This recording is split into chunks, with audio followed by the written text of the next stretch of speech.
Welcome back to the Silver Bullet Saga podcast. I'm your host, Ryan Vonderhaar. We're back for season 9 of the Silver Bullet Saga. We've decided to totally turn the page since the start of the next Buckeye football season happened this past Saturday with the 2026 spring game there in Ohio Stadium, followed uniquely by a Luke Combs concert right last Saturday. Very, very busy day in Columbus, Ohio. I'm joined now, as always, by my co-host, fresh out of the fields, putting dirt in the air, trying to get the season of planting all done there in Southwest Ohio, Adam Vonderhaar. Adam, how you doing? I'm doing good. It's been dry, folks. Anybody from Southern Ohio could tell you. You don't have to just be in agriculture. This is my little weather recap. Yeah, we're dry. We're dry and we're planting. We're getting it done in April. We're doing our job so the guys in the Scarlet and Gray can be doing their job at the spring game. We're talking TSC. I'm not talking Tractor Supply Company. I'm talking Tavia and St. Clair, and I'm sure we're going to get to it, but go Bucks. I mean, that's exactly where we're going to start today. We're just going to talk a little bit about the spring game and some takeaways / players to know as we head into next season. And then a little bit later on, we'll talk a little bit about the NFL draft, which as you're listening to this, we're recording here on Wednesday night here in April on the 22nd. The draft starts tomorrow, where we're hoping a handful of Buckeyes get taken, obviously, in the first round and a bunch of Buckeyes throughout the rest of the draft. Adam, Saturday, the spring game, it's so funny because when you and I were students, like it was like a point of pride that we sold out the spring game, every year. And I agree, like I went as a student, every year. It was a great reason to kind of get up in the spring just as the weather's turning nice and, kind of pretend like we're going to a football game, which that's exactly what it is. It's a pretend football game that we all agreed to go to there together. I love the spring game because it gives lots of fans the opportunity to get inside of Ohio Stadium, enjoy the atmosphere, get to hear the band, even though they're not in their, normal uniforms, get to see the players. Actually, a lot of opportunities to interact with the players if you're looking for that kind of that day. They're excited to sign autographs. For a lot of these enrollees, right, this is their first time being in front of a major crowd, like that out of high school. Some of these younger guys, the freshmen that are getting some opportunities to play. All of that being said, the NIL era has changed what spring games are at Ohio State a little bit. The lower bowl pretty much sold out the capacity, and then a little bit of sprinkling throughout the rest of the stadium. It's just not what it was, at one point in time. Adam I and I think, were. I have Oh, an go ahead. overarching thesis on why attendance has gone down. Mm-hmm. And I think it stems all the way back to the 4-team college football playoff, in that Okay. when we started the playoff era, we already begun devaluing regular season games, MAC game, all these out of conference Big Ten games. And now we're in 12 teams, obviously. Or are we, are we going into 16 next season? Anyway, We're sticking with 12. We're we're sticking sticking with with 12. 12. We've devalued regular season games, and I think it's bled over into the spring game. I think you see that nationwide, that there's just not a ton of attendance at these games the way there used to be, where anytime the Buckeyes were playing, you're shooting for a sellout. I don't know, just an idea, just struck me, but it's interesting. Yeah, to me, and you hit a part of my point there, which is it's just the fan has never been asked to pay for more different things to be a fan, at this point. If you're like me, right, and you're bought in and you're a season ticket holder, that used to be the best way that you could support the program is, hey, I'm a season ticket holder. I bought out the season of tickets, right? I'm maybe donating a little bit of money to the university in order to buy, the tickets that I want. That was kind of the main way folks would support the program. Now in the NIL era, That's bare minimum. that is the bottom. Yeah, That is yeah, that you're at is the the least that you can do, right? Is to just be a season ticket holder. It's like, oh, you want tickets? Yeah, so does everybody else, in order to support this program. So as I say that, right, you can donate to the NIL collectives. You can donate to individual players like NIL funds. You could buy their jerseys and buy their merchandise in order to support them. You could pay for the companies that are hiring these student athletes, these employees, right, at the university, these Reichert, automotive, the Safe Light Repair, all these sponsors that step in to support these guys. There's tons of folks that are spending money on their products, because of that, because they know some of that money's getting to the athlete. Marvin Harrison Jr. a couple years ago having the hot honey chip deal, which those were delicious. I bought a bunch of bags of those. I hope they keep that going. Um, but all that to say, right, as a fan, you've never been asked to spend more, than you are right now on every single thing. We're nickel and diamond folks. There's more playoff games, right? If you want to travel to go to bowl sites, there's more of those postseason games to get to.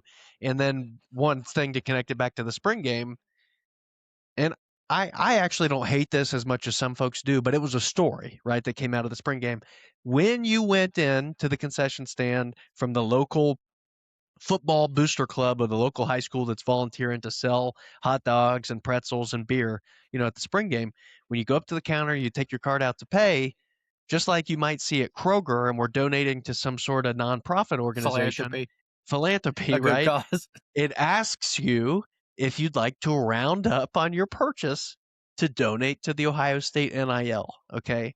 And again, I don't hate it, as much as I've heard some folks Hey, it's the kind of world we crap. live in, guys. Yeah, we're just playing the If game. yeah, We're collecting the dollars, the little pennies and dimes that fall between the couch cushions. That's what Ross Bjork is doing, right there. We need every single cent, not just the millions that we're getting from Les Wexner and other, places that help TV fund this deals. football program. TV deals, Learfield, which is a huge sponsor of Ohio State, is potentially being sold to a private equity institution that's linked to the Saudis. Like crazy amounts of money is being invested into the sport right now, and it's just that's the era. This last now 7 years 6 years as we're getting into it. That's just the era of college football that we're in. So I'm not going to crush the Buckeyes for it, as you and I know. We need the Buckeyes on the front edge of all of this. We need them push Buckeyes it. have Yeah. been for the better through. I mean, how regardless of how you feel about NIL, the Big Ten as a whole and the Yep. Buckeyes specifically have benefited from it because we have such a wealth of resources Yep. in the state of Ohio, as well as Ohio State being a national brand, one of the biggest alumni base in the U.S. or Not the second biggest. I biggest. think Indiana might even Right. say that for some reason. They've got it, which they count it by. This is a funny thing inside higher ed, little thing here. Indiana, or the way they count that is by alumni who use their email address that's connected with the university. So it's not actual graduates, of the university. They track it based on email usage, Yeah, that's which an is like a insane whole nother. statistic, Yeah. especially when Ohio State cut all of our emails out after Yeah. telling us we'd get them forever. So Yeah. that's another story. So the other thing I was going to say that about the alumni, and we're talking about the spring game. Oh, Adam and I had this conversation back in 2020, 2021, as the NIL era was just getting off the bat, which was all of these teams are terrified. Nobody knows exactly what they're going to do, how they're going to transform their program going into this next era. And what did we say about Ohio State? You're located in a major metropolitan city with all sorts of commerce and business, that's happening around. You've got plenty of money, right, in the area that the university is physically located in. On top of that, you have arguably the biggest national brand as a football team. You're essentially a professional football team, even at that point, with the recognizability, the national championships, the brand, right, itself. The reason that people joke about the trying to be trademarked on a t-shirt, right? That's Ohio State. That is the level that Ohio State is pushing the brand. You also have the added benefit of being the only game in town when it comes to the state of Ohio. We are the premier D1 program, the Ohio State Buckeyes, located in the center of the state. It's not like Michigan, where you got Michigan and Michigan State within the same conference competing with each other. You also have 13 million people in the state of Ohio, right? Just so many different things in the state of Ohio specifically that set it up to succeed in an NIL era that places like Tuscaloosa, really as a very specific example. There's a reason Nick Saban retired, folks, and I love Nick Saban, like the goat, of college football, coaching history. There was a time where we kind of hated him as a rival, and it was like, oh, is Urban gonna maybe punch a few more of these in, and we might be able to stick with it. And then Saban goes on to win 4 more championships. It's like kind of inarguable, at that point. But of course the Buckeyes are thriving, in this era, and it's going to keep going. So we kind of spun off there on an NIL tangent. We got to start zooming in here on the spring game. Adam, Julian Sand coming back as a Heisman finalist in his redshirt freshman season, his first year as a starter last year. And down the stretch, he gets into two meaningful games and doesn't have his best performances of the year. And I find myself seeing a lot of Buckeye fans really hating on the young fella, saying, Adam, even calling for the job after the spring game on Saturday. We saw the tweets. Just, I want to hear you talk about it. What's the quarterback situation in Columbus, Ohio? Ryan, for listeners that don't know or new listeners, I was actually at the Big Ten championship, and then I flew down on a 1 day there, 1 day back trip, New Year's Eve trip to watch Ohio State take on the Miami Hurricane in the Cotton Bowl. And both times, it kind of left me feeling like some in a toxic relationship, right? I just keep coming back and getting disappointed with the performance, and that's kind of what I was dealing with Julian saying. And I know Ryan's about to jump down my throat and sing the praises of the guy, but in the biggest moments of the season, I was there live, you guys. I saw it. The guy didn't perform the way we needed him to. And I know first year starter, they're going to lose you a game, they're going to win you a game they shouldn't, but it, the way that season ended left a lot to be desired, and I'm hoping Julian has that fire in him, that he feels that and understands that, because we essentially left a national championship on the table, and That's what it feels like. I would put a lot of it on Sane's performance in that he was not responding to pressure the way that he could have if we were challenged more early on. I think his legs, he was not confident under pressure the way he could have been if he was more tested, but I'm sure you'd See, have a take on Jay it. had some similar Yeah. issues, you'd say, rewinding the clock a few years. No, I listen, I'll be the soldier, with the arms up, holding the knives back, from Julian saying, I'm not afraid to stand in the gap here and kind of take the arrows for the guy. He was unbelievable. His first year as a starter. Finishes the season with 77% completion percentage, 32 touchdowns, only 8 interceptions.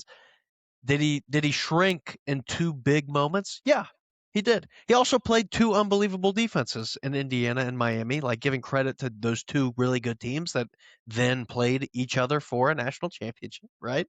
You Um, say all this. I'm just thinking about all those little plays in both of those games that we could have had back, and yeah, in the coin flip. And they were great games. They were close games, inarguably. The nails in the coffin happened on a massive pick six against Miami that, it was done. We folks talked could about it. argue, Jeremiah maybe could have helped Jeremiah that said from it was his happening. fault. It was Jeremiah his, he said took this the spring it blame, was his fault. but at the same time, I think a more seasoned quarterback doesn't take that shot. I think he Just don't sees a guy throw it. about to jump around. That was a Yeah. little bit of Kyle McCord shining through. But anyway, you get back to your thoughts. Back to your thoughts. Julian saying had a fine day Saturday, finishes 8 for 15, 82 yards to the air. Um, he's out of there pretty early, essentially after the real quote football was done. What are Then all it these was incompletions, Ryan? Both then it was quarterbacks. down to Tavian St. Clair. Adam, there's a chance BIA is back. You, Best in America, as you they think that call it. the corners are playing that tight I think or that is there's there a a chance our chance. receivers have fallen off a cliff in a Nope. couple months since we lost Brian Hartline? Do you think Jeremiah Smith fell off a cliff? Maybe a cliff of He, greatness. he's too Maybe busy hanging out in maybe Miami. a cliff with greatness at the bottom. Maybe he fell into that. That's all he's got going on. Chris Henry Jr., you think he fell off a cliff? No, Maybe like goat status. Maybe he fell into that, the cliff there at the of bottom. goats. No, I'm just joking. But no, they both look good. I just thought it was funny, the folks being like, Tavian St. Clair, he is the starter. Tavian St. Clair, Bell Fountain Zone, right? Pride of Ohio. He's going to be terrific next year. Okay? We don't You need to want him to transfer. Guys, no, listeners, no, Ryan wants him to not no, start nope, at nope, Ohio State. nope, nope. Nobody has been a bigger fan of Tavian St. Clair than me. I thought about driving an hour up to Bellefontaine multiple times while he was in high school. I Folks, is definitely it Bellefontaine or Bellefontaine? Bellefontaine, I mean, Bellefontaine, Bellefontaine. Anyway, Bellefontaine, highest point in Ohio. Um, so no, he has a terrific season there. And ends up committing to the Buckeyes, sits the bench last year, and now is a guy. Like, I think that's the great news from Saturday. You saw a guy out there in Tavian who has a live arm. I mean, this guy, He's got an arm that can put the ball anywhere he wants around the field. He had a nuke. It was like a 50-yard pass to Chris Henry Jr. Big guy. Really, yeah, really big guy, really early on in that game. Um, issue with Tavian, he was he was missing a lot underneath and across the middle of the field, like those mid to short throws. Just the accuracy wasn't there. I think that's something as a quarterback you just grow, to get that, Was especially was last yeah, season his first full year on the on the team. roster? Yeah, Yeah. yeah, Okay. yeah. So he's He's in got high time. school before that. Yeah, Yeah. absolutely. So he's got a huge arm, reminds me a ton of Cardell Jones. He's a really big guy, just naturally on his own. And I love it. I think he's going to be great for us, but I just don't think he's not going to be a year, a starter this year. Heaven forbid, right? Because if he's in the game, to me, it's because Sane went down. There's some sort of injury. Now, you do feel good having a live arm back there, as we keep saying. 6'4", Yeah. 225, 19 years old. Folks, Ryan wants him to transfer. Is what all I can hear is somebody's got to start. Is it the Ohio kid? Is it the California kid? Who's going to earn it? Do we have Mm. quarterback controversy in Ohio? Mm. Mm-mm-mm. I don't think we do. No. No quarterback controversy as of today, just to answer Adam's little, question that he threw out there. But I think we feel good. You feel good about the depth that you've got, on the roster at quarterback. I don't even the other guy that got in was a transfer. He's like he's like a fourth year. I don't even know what his name is. We'll look it up if we get into a 2014 situation, but we're not going to. Um, Flipping to the other side of the ball, I want to talk about the defense a little bit. 97, Kenyatta Jackson Jr., probably the most exciting defensive player that came back for this year. So really excited about that. He looked great. Adam's adjusting his headphones, no big deal. On the other side, not on the other side, backing up Kenyatta, Bo Atkinson. So he was the North Carolina transfer that came to Ohio State last year after Bill Belichick, which I don't know what the heck's going on with Bill. Is he back to coach North Carolina this year? Is it a cheerleader Um, competition or something? exactly. Bo Atkinson's back this year. Another guy, Zion Grady. Got a handful of defensive ends that we're excited to see.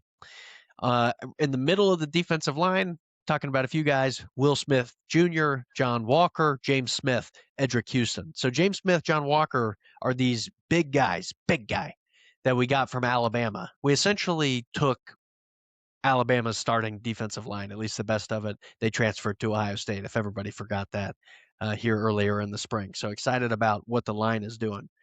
The thing that I think everybody should be excited about is the linebacker room. It might be the strength of the team, position group wise, outside of wide receiver. James Laurinaitis, he's back, linebacker coach full time.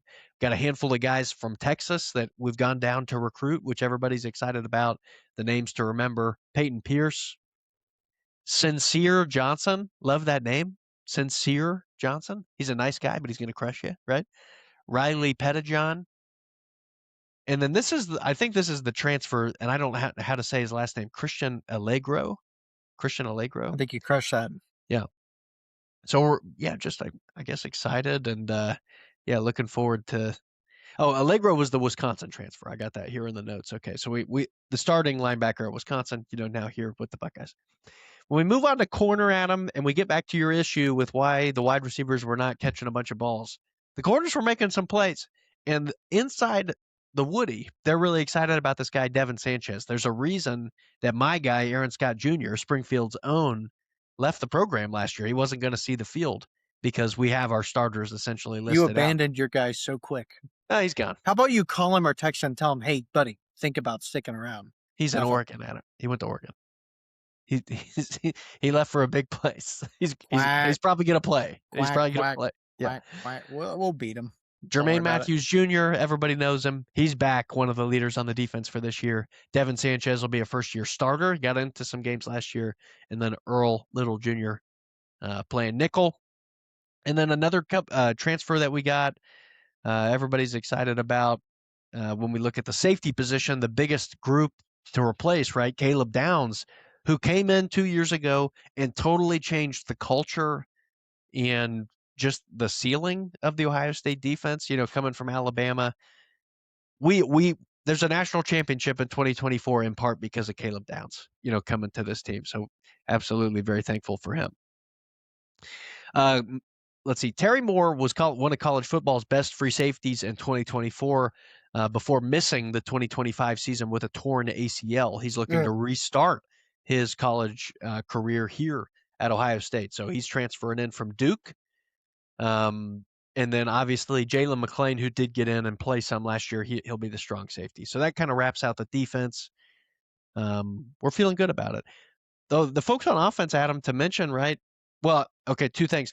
Joe McGuire, we have a new punter for this year, the huge Australian guy. They think he's finally ready. He's going to start. He's like 7 feet tall or something. So Joe McGuire at punter, everybody's excited about it. Who's kicking, right? It's our kicker. What? What? You know field goals? You familiar with field goals? Connor Hawkins, Adam, is brought to Ohio State. He's as a college starter, he went 18 for 22 for Baylor last year. So he missed 4 field goals on the year. He hit 3 of 4 50-plus yarders. Okay, 75% from 50-plus. When's the last time we've had a guy that's done that? Did he miss any? Did he miss any 20-yard kicks to tie games? No. Okay. No. We also have Peterson, who's an incoming walk-on freshman, and Diomade, a walk-on transfer from Notre Dame. Do you say he's kicked 50-plus yarders, or he said he's comfortable within 60? No, that was fielding. That was fielding. Oh, okay. This guy has made 50-plus yarders. He's missed one. Yep. Okay. Yep. No, I understand the confusion. The slated slated kick returner, Adam, a guy who was initially going to go to Tennessee. We told the story on the podcast earlier this year. What's his name? Do you know it? Is it Legend Bay? Legend.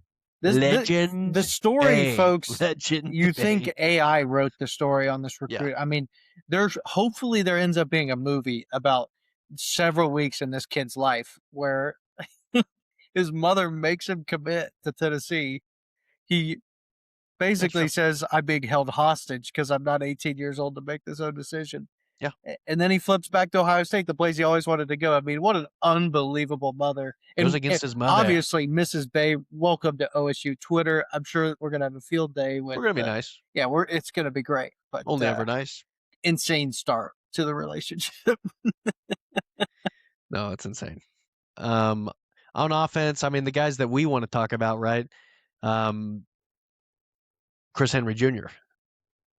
Kind of the only real drama of the recruitment kind of era this spring was Oregon coming in last minute and trying to take Bengals legend Chris Henry, his son now here, the late Chris Henry, his son Chris Henry Jr.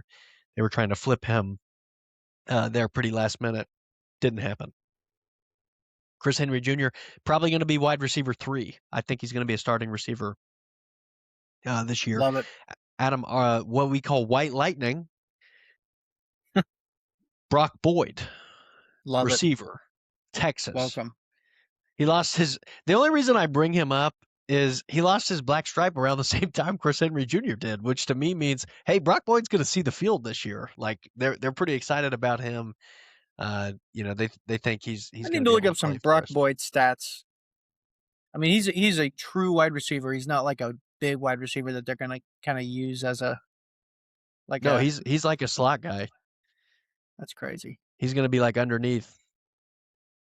White boy getting a little motion. Nobody been for a white boy getting a little motion on him.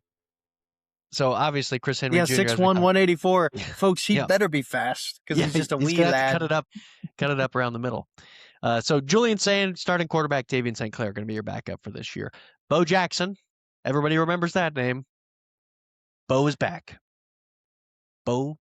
Isaiah West backing him up. Welcome back, Bo. Jacoby Jackson entering the depth chart this year, and then Legend Bay entering as your 4th player on your running back room. Obviously, your ex, the greatest player in college football, coming back to pursue a Heisman and a second national championship, number 4, Jeremiah Smith.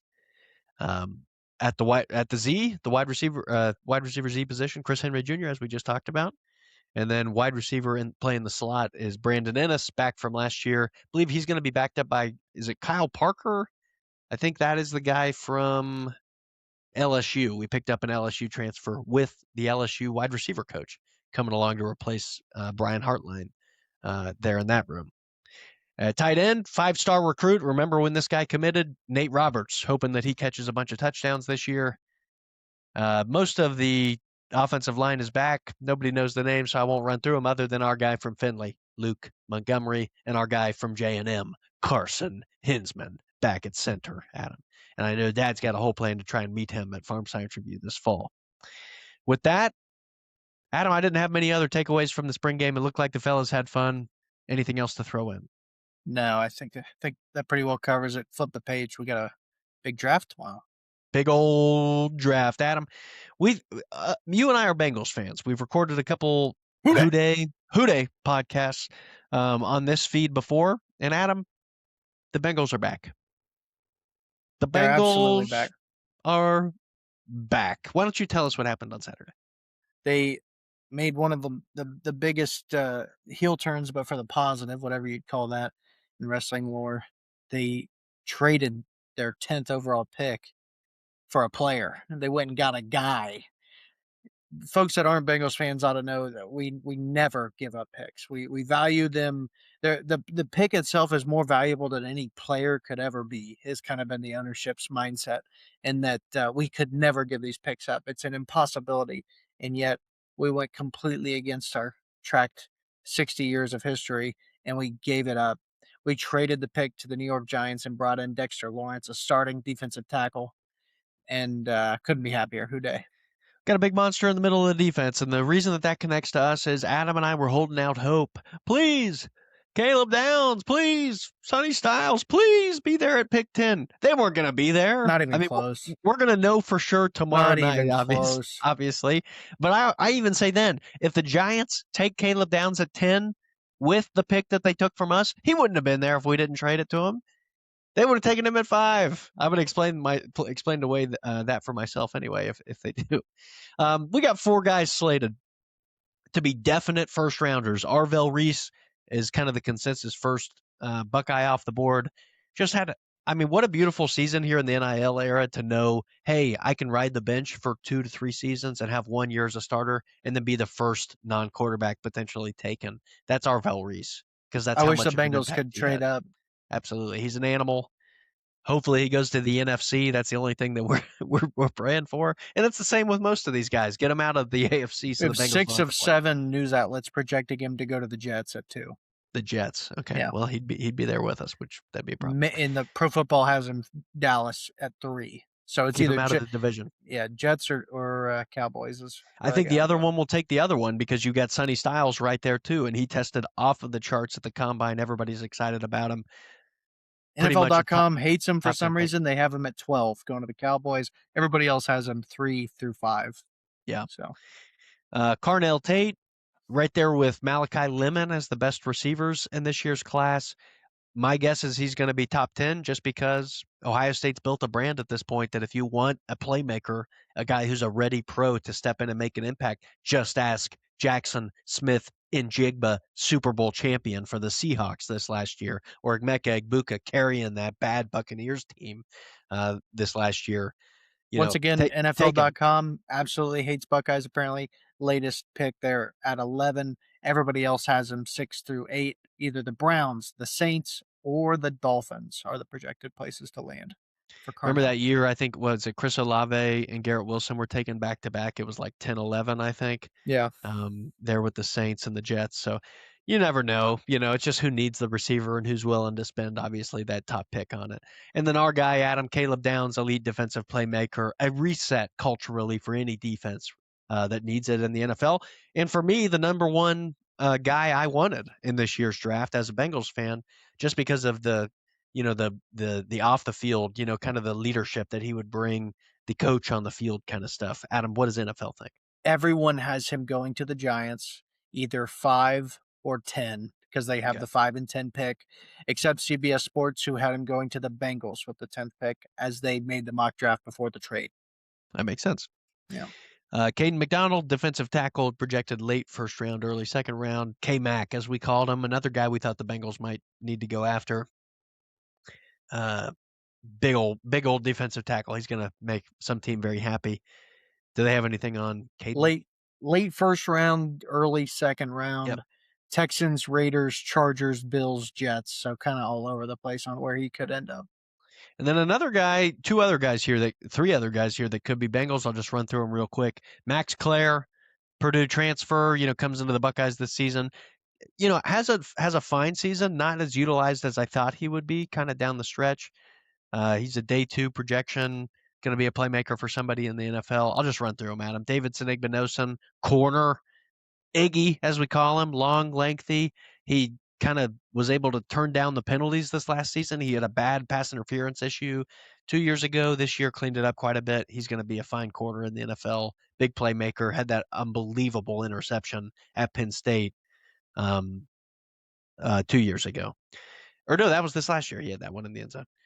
Caden Curry, our guy, rocked Fernando Mendoza. I thought he was going to take him out of the Big Ten championship on the first play that Indiana had. How different things could have gone. Yeah, just a little harder. Get that little rat off the field. Pro Football Network has him potentially getting drafted in the 7th round by the Cincinnati Bengals. Max Clare also 3rd round, potentially Cincinnati Bengals. There's a chance. So you're saying there's a chance. And there's a couple more. Lorenzo Styles Jr., hoping that he gets drafted somewhere. Doesn't seem like he maybe will. He'd probably be an undrafted signee, but I think some team will be happy with him. I mean, he's a playmaker and really kind of turned around and had a fine end to last season, not specifically on defense, but he's a great special teams player. And I think he potentially could play receiver depending on, where he wants to go. And then CJ Donaldson, the wrecking ball from last year. Big dog, right? Wouldn't marked hate as him. undrafted. Wouldn't hate every him outfit. joining the Bengals. Wouldn't hate him joining the Bengals. Might pick him up without a pick. Short yardage guy, right? And there's a Will few more. Kazmarek. Will Kazmarek. Kind of this is the wildest one, all over the place on where guys have him, all the way from 5th out to undrafted. Just kind of how he played. Yeah. There were some games he was on fire, you couldn't touch him, and some games he just wasn't a player on the field at all. So Ohio State has the chance to tie what they did in 2024 and 2004 by getting 14 players drafted from the same team in the same year. If every single draft-eligible Buckeye gets drafted, I don't think that's going to happen without putting a trophy up this last season. But I think there's going to be a ton of Buckeyes drafted, and I would say within the top 10, guaranteed 3, maybe 4. So we'll see. Adam, anything else to throw in? That's it. Can't wait for Buckeye season. I love it. I'll do the old school to play us out here. Folks, for the millions and millions joining us around this beautiful nation, we'll do a post-draft kind of recap, kind of get the table set for the true offseason of the summer. Other than that, we're going to see you when when camp starts, getting early into the fall. I'm Riley Vonderhaar. That's Adam. Thank you for tuning in to another episode of the Silver Bullet Saga.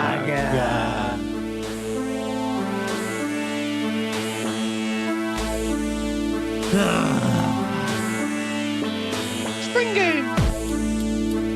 Didn't watch a second. It's a spring game. The Blue Jackets suck. 25 years of suck.